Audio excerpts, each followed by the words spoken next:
আসসালামু আলাইকুম, সবাই কেমন আছেন? আজকে সবাই ভালো আছেন। চলে আসলাম নতুন একটা রেসিপি নিয়ে। আজকে বানাবো আলুর দম।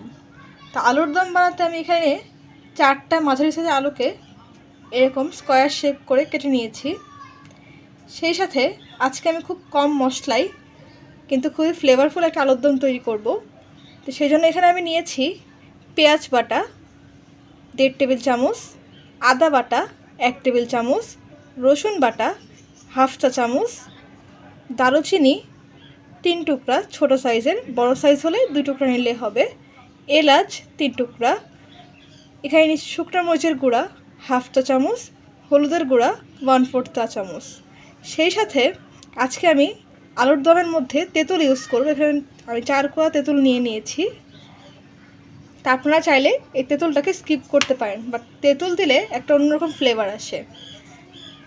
আর সেই সাথে আমাদের লবণ আর তেল তো লাগবেই, লবণ স্বাদ মতন, তেলও পরিমাণ মতন লাগবে।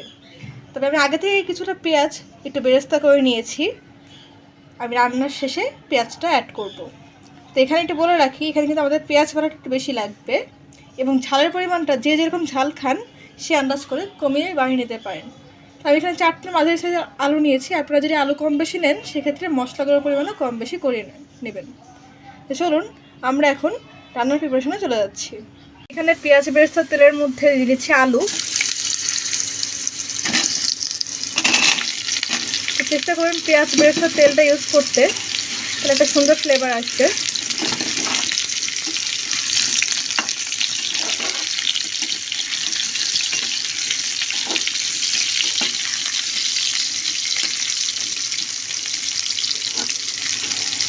অ্যাড করে দিচ্ছি দারুচিনি এবং এলাচ।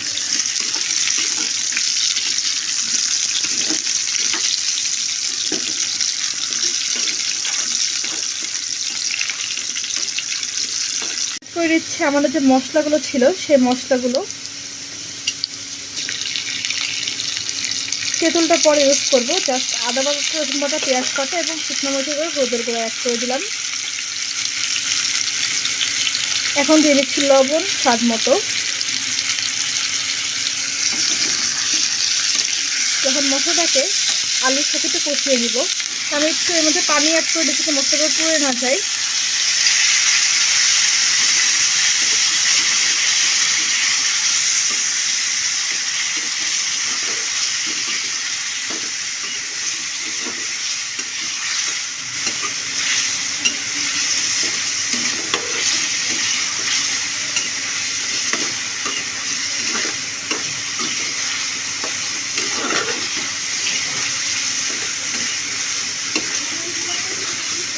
আমি তো মশলাটাকে কষিয়ে নিচ্ছি আলুর সাথে।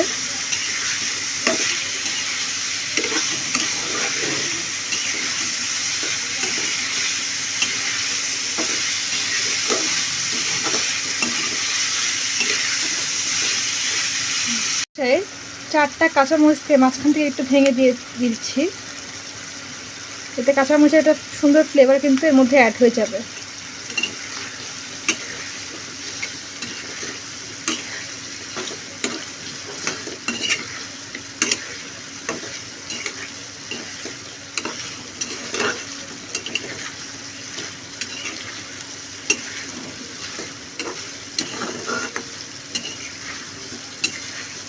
দেখতে পাচ্ছেন আমাদের আলুর মধ্যে যে পানিটা ছিল সেটা শুকিয়ে গেছে এবং মশলাটা কষানো হয়ে গেছে।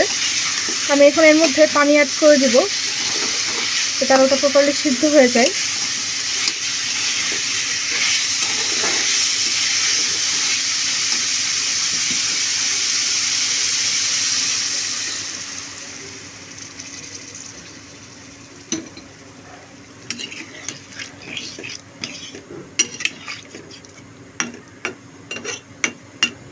এখন এটাকে আমি ঢেকে দিচ্ছি।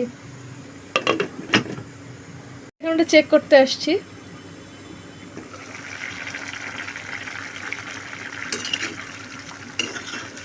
নেড়ে দিবেন। তো এই পর্যায়ে লবণটা চেক করে দেখবেন, যদি মানে লবণ কম আছে সেক্ষেত্রে লবণটা অ্যাড করতে পারেন। আমি এখন এই পর্যায়ে অ্যাড করে দিচ্ছি তেঁতুল।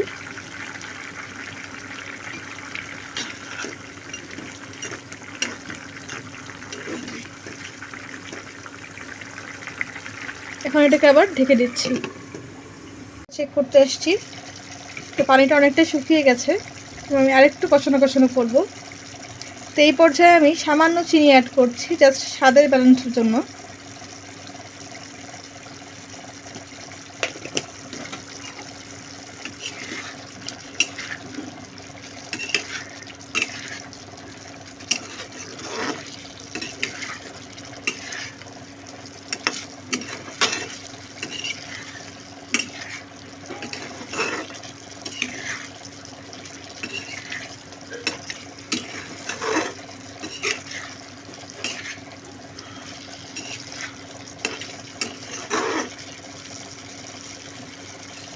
তো যে দেখতে পাচ্ছেন আমাদের ঝোল কিন্তু অনেকটা শুকিয়ে গেছে এবং মশলাগুলো আলুর গায়ের সাথে লেগে আসছে।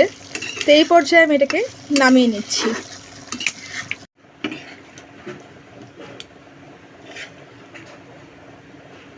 তো এই যে দেখতে পাচ্ছেন আমি সবগুলো আলুর দমটাকে নামিয়ে নিয়েছি।